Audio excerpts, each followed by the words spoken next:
me talk to you. Welcome back, guys, to Dad and Son Wrestling Reviews. I'm Son and that's Dad. Hey all. And today we're going to be reviewing Smackdown.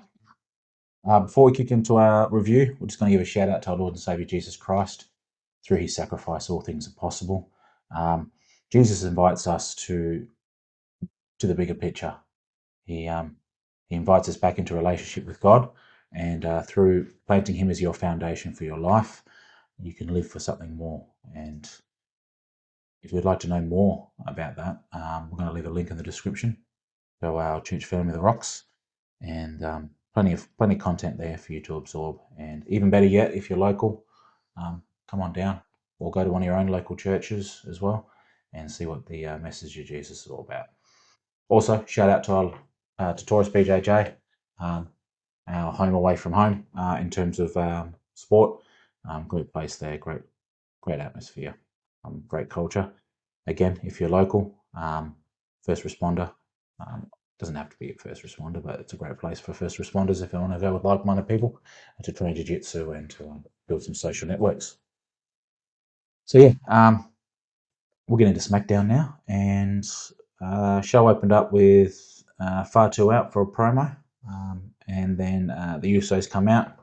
Jimmy tries to convince Fatu that fighting the OTC, Roman Reigns, isn't the way.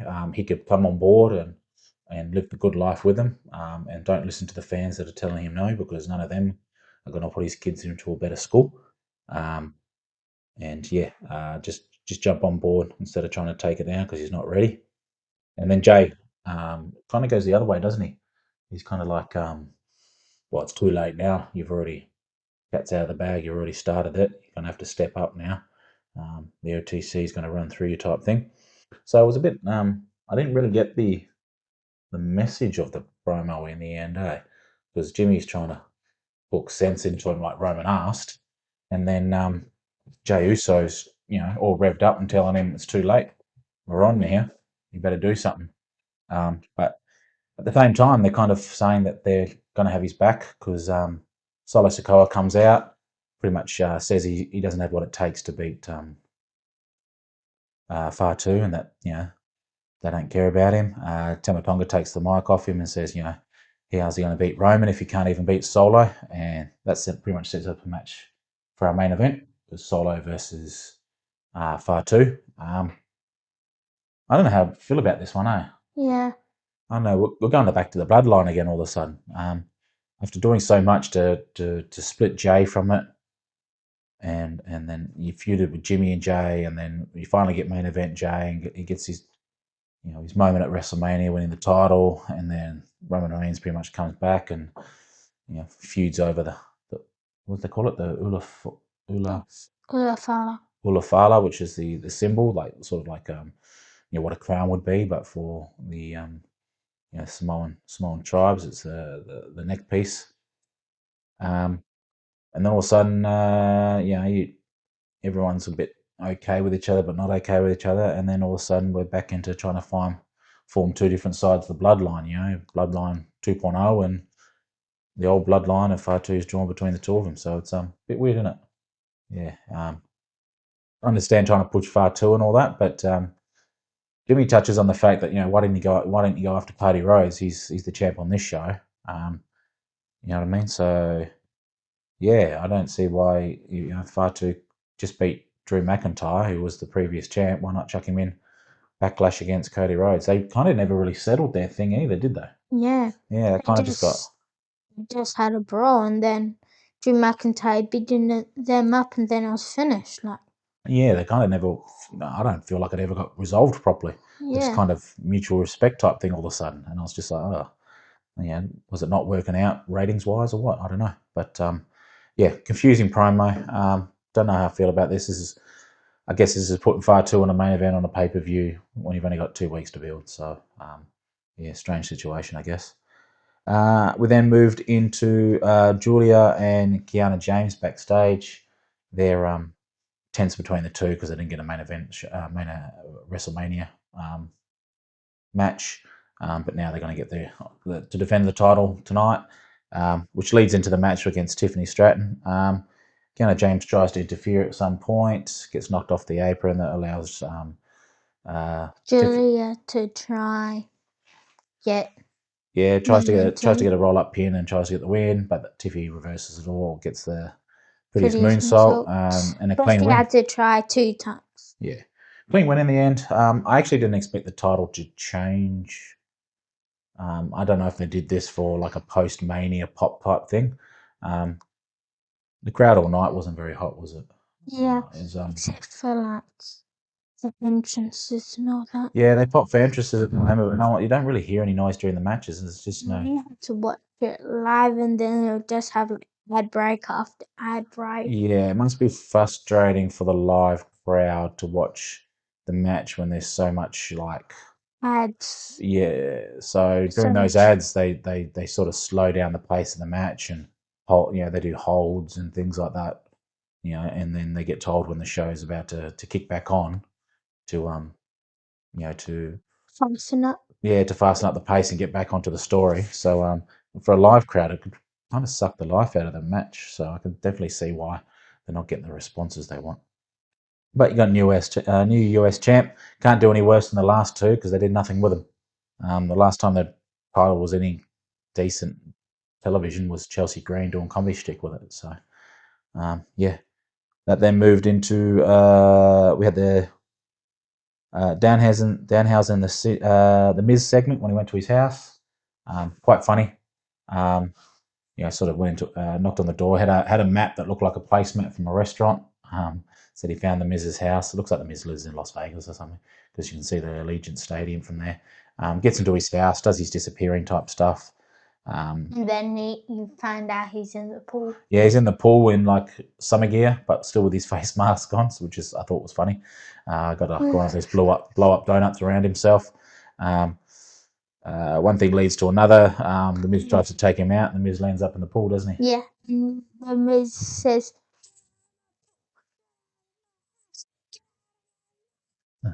and then Danhousen said, okay. Yeah. And then you see the Miz going, oh no, and then what? And then he went, and then Danhousen's in his pool again. Yeah. And then Danhousen said, I was in that pool before. Yeah. The Danhausen thing is a hit. He's doing great work with WWE and these comedy stints. He's like definitely fits the WWE product properly, doesn't he? Yeah, it's great stuff. He's like probably the best thing on there. Yeah, he's probably the most freshest thing on SmackDown for sure. Him and Trick Williams the only reasons to watch the show at the moment, so quite interesting that. We then had a Tiffy interview following her win. She then sort of has a moment with Bella. Which one is it? Brie Bella. Sorry. Oh, Brie Bella. Brie Bella coming out for the tag titles, and then Paige comes out as well. And Tiffy and Paige don't even tend to know each other, so that was a bit. I don't know if that's an Easter egg or something, but that was quite interesting. No. Tiffy was already out of there. Yeah. And Paige was called out. Just the way the camera angle came and all that, she was like, "Yeah, no, I'm not sticking around for Paige," type thing. Interesting. I just thought it was interesting. Maybe it's an Easter egg, maybe it's not. We had Easter eggs with Aleister Black, and they meant nothing because he got sacked. So you never know. You never know with WWE. So and there was heaps of people released, like resign. Yeah, unfortunate. Seems like a lot of TKO. Yeah, a lot of wrestlers sort of got punished for very poor creative, which is out of their control. They're just doing their job and stuff like that. Yeah, you can say whether they get over with it or not. Pari Zane was in like a pretty good storyline. I thought I was quite shocked by that one. And Aleister Black, I've said on this channel that I think his thing was just horrible. The creative freeze. Okay, I know he's working with his wife, which was probably a plus and something nice for him, but it was creative was horrible. Take the White Six. I don't know. I personally didn't find them any good.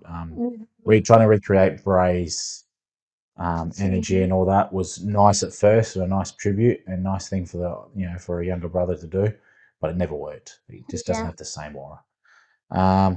We then moved into the tag champs, just talking about their win. Bliss, Alexa Bliss, and Flair come out. It's Alexa. Alexa. That's a tongue tie for me tonight, apparently. Ends up in an impromptu match. And then we have the call up of JC Jane and what do they call themselves again? Fatal Attraction. Fatal Influence. Fatal Influence or something. Yeah, they come out, the three of them, attack them, lay everyone out. They first attack Paige. Yeah. And throw her into the steel steps. Yeah, so it's a big call up. With all those releases, they're going to gut NXT by the looks of it, and bring all these people up. So we'll see. It'll be fresh, but whether it's it's fresh, but at the same time, that whoever's doing creative needs to do a better job as well, and whoever's structuring the show, because it's just a very long show to get through SmackDown, isn't it? It is hard work at the moment. They have to bring in Ricky Star. Yeah, Ricky Saints is coming out. They announced that during the show as well, that he's coming up. And they announced Joe Henry coming. Yeah. And then you have Ethan Page already came. Yeah, so there's always a few call ups from NXT, but they've just gutted the roster, so I imagine NXT will look very different very soon, because you've got Soul Rooker coming up. You got so many of them coming up. And on the dirt sheets it said SmackDown's gonna have they're gonna refresh their roster. Yeah, it definitely needs something. Whether you punish the actual workers and not the creative team is out of my. That's why most of the people that were taken out was like SmackDown people and all that. Yeah. And NXT. Yeah. Following that, we had a Royce Keys hype video. They're laying these on thick, but they need to get them on television more. These things are great, but you got to get them out there winning matches. Shows his Andre the Giant win of the SmackDown before. Isn't he like undefeated? Yeah. Like Danhousen? Fair enough. We then get Cody Rhodes out for a promo. Yeah, the same sort of thing. He says, he's going to be hard to beat. He's the man. All that sort of stuff. Sort of hinted at having a go at TKO again, stay out of the business type thing. So just got fight another shot. They're not going to get rid of Cody Rhodes. He's their biggest product. So he's going to get away with these little things, but they'll also feed off the attention it brings in terms of the dirt sheets and stuff like that. We then had the tag team title match with Truth and Priest out. Losing who was it?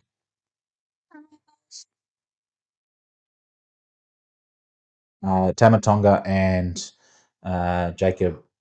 Wait, no, not Mateo. Jacob. Yeah, it was Mateo. It wasn't the brother. No, but his name isn't Jacob. Oh. Something else, like sack of potatoes. Yeah, Mateo. JC Mateo, sorry. Yeah. Nothing to write home here. The Truth and Priest went over, kept their titles. Truth and you can tell Priest is having a good time with this one. So it's nice and refreshing. They'll go for a couple of months before whatever established team that they want takes them. Maybe the Usos get them back. Who knows? So yeah, nothing to write home. Just more, more of Tama Tonga's frustrations bubbling over to the point where he's going to be the next one out of the MFTs. So yeah. We then had Trick Williams out. It sort of showed him arriving with Little Yachty. Gingerbread Man came out with him. And there's a surprise with the Gingerbread Man later. Yeah, so he comes out, he celebrates, they're all dancing in the ring, celebrating his win. Little Yachty's letting him know how great he is. And then sort of the segment looks like it's going to end, and then the Gingerbread Man takes out Little Yachty. Trick Williams first. Yeah, Trick Williams first, and then beats down on Little Yachty. And then beats down again on Trick Williams after finding out it's Sami Zayn with a haluva kick. Wait, that wasn't there. What? But first you have the part 2 of the Danhousen segment. Oh yeah, explain. So it had the Danhousen segment that has like the Miz coming out of the of the pool, and then you find out Danhousen's like playing this game,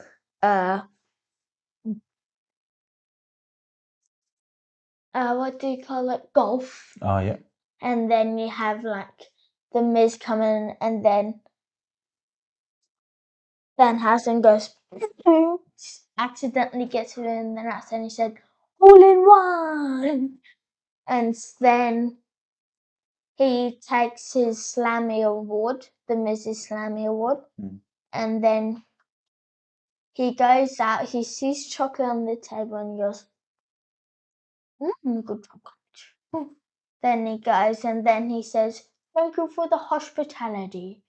Then he goes out, and then there's the Mrs. wife, and it's like, and she goes, you, sorry. And then he goes, yeah, you. And then the Miz comes in and then throws chocolate powder and tries to get it on Danhausen. Then it gets on the Miz's wife. Yeah. And then Danhausen goes, sugar. Then he grabs his daughter's back and then rides it. Funny stuff. Yeah, Danhousen's the best thing on the product at the moment. So then we have the Trick Williams segment as well. You find out that Sami Zayn crowd boos him very heavily, don't they? And he's kind of looking at what the guy's doing all the wrong things, but yet you're booing me. So yeah, interesting. Continue to build that where he finally comes full 100% heel. We then had the Danhausen versus the Miz match. Danhausen won.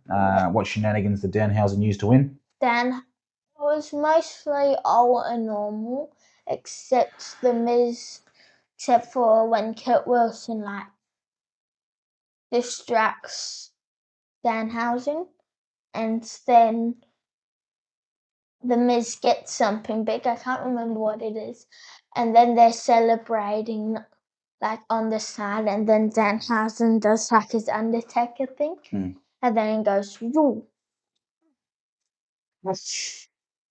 And then the light pyro goes off. Yeah. On Kurt Wilson and the Miz, and then the Miz gets rolled up pinned. Oh, okay, cool match. More pyro. Coming to the defense of Danhausen. We then had after that we had Ria Ripley come out. She's pretty much talking about her win against Jade and all that. And then the Fatal Influence came out again. Yeah, JC James on the mic. They tried to boo her out of the stadium, which was good. It sounded like Dirty Dom. So that was interesting. She's already got major heat, which is fun, which leads to a match with Jane and Ria. Yeah, but before the match kicks off, we get a recap of the OTC and Far 2 from Raw, pretty much indicating something's going to happen there. And then you have the Ria Ripley match. Yeah, Ria Ripley goes. It doesn't finish. It finishes in DQ in the end. Yeah. Beat down after it looked like Ria was going to get the win. She gets beat down. No one comes to her help. So that was interesting. But like, EO's was going to come. Yeah, EO's on Raw, so she can't be there every week. And then we had a Brock Lesnar recap following that, just about his retirement and stuff like that. So they're laying that on thick. So I think that is for real. I just think he pulled the pin, whatever reasons he's his. He's had a lot of health issues, as we know, with the diabetic. What do they call it? The gut thing. I can never pronounce it properly. The diabetic locus or whatever. Like what Kenny Omega had. So maybe that's taking its toll now. So maybe it's like, I don't want this to actually happen to me in the ring. Yeah. We then had a Rhea Ripley walks into the medical center where Flair and Bliss are getting patched up as well. They all pretty much allude to what we're going to do about Fatal Attraction, Charlotte takes a shot at Rhea Ripley. She goes, "What's all that about?" And Bliss just goes, "It's just her So we're going to get some sort of trio scene. These three are going to team up in some sort of manner, I imagine, to take on the new kids on the block. So we'll see what happens next SmackDown. I think that's going to be can they or can't they coexist to take on this new threat, which I think may lead to eventually Rhea and Flair having a title match, or the other one, maybe Bliss, or maybe that's how Flair and Bliss finally fall out because it's over shots, getting title shots with Rhea. We then moved into the Solo versus Fatu match. But before, to Ricky Saints hype video. Yeah, he's coming to SmackDown. Another call up. I look forward to absolute Ricky Saints coming out. He was one of my. I was right behind him when he was in AEW for whatever reasons. AEW released him. Oh, they just stopped booking. They stopped booking him for whatever reasons. It's like a injury because he lost. I think he's had a neck injury. That's why. Yeah, he had a neck injury, so he had to lose to Darby Allin and Sting. Yeah. And then you have like that tension with the Young Bucks and all that. And then you have, I think, doesn't Big Bill go to the Learning Tree next? Yeah, but that's after Ricky Saints goes away injured again. Yeah. Yeah, and then they never called Ricky Saints back up. Ricky Starks when he was in AEW and on the Indies, and then he eventually got released because he eventually asked for his release because of the frustrations, and then he went to WWE. I think like AEW were going, you've been a very good player on our show, but I think you just have too much issues with your neck. Yeah, could be. We don't know the backstage politics of things, but he's doing well in NXT, and he'll be a great addition to SmackDown. So then we had the Solo and Fatu match. How would you rate this match, mate? Probably 5. A 5. Solid TV match. Made Fatu look good. He got the win over Solo.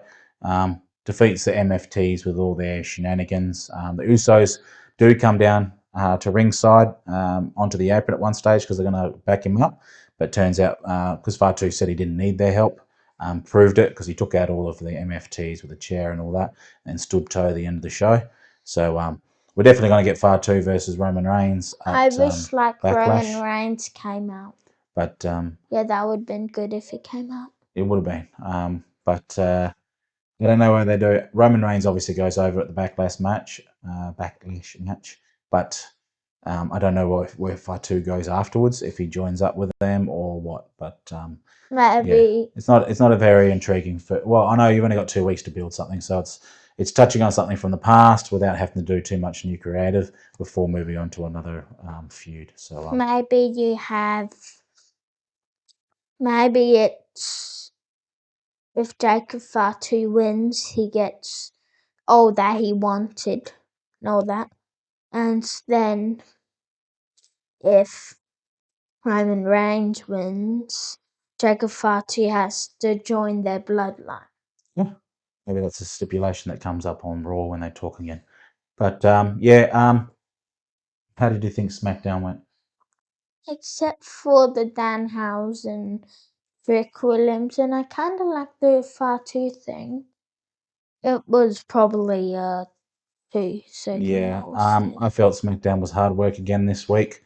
SmackDown's been a hard product to watch for a while now. Hence all the releases and the filtering in of all the NXT talent to try and make it feel refreshed. Hopefully, this is just the a bump before it starts to really get going again. It shouldn't be a 3-hour show. I know the amount of commercials and commercial revenue they're probably getting makes it worth it for the company, but as a viewer, it's hard work. So just a little thing that maybe I know WWE isn't watching our channel, but it should be something they consider. So as always, thank you guys. God bless you all. Thank you for the support, and just another shout out to our Lord and Savior Jesus Christ. Through Him, all things are possible. Anything from you, big guy? Mwah. Out of time, so say goodbye.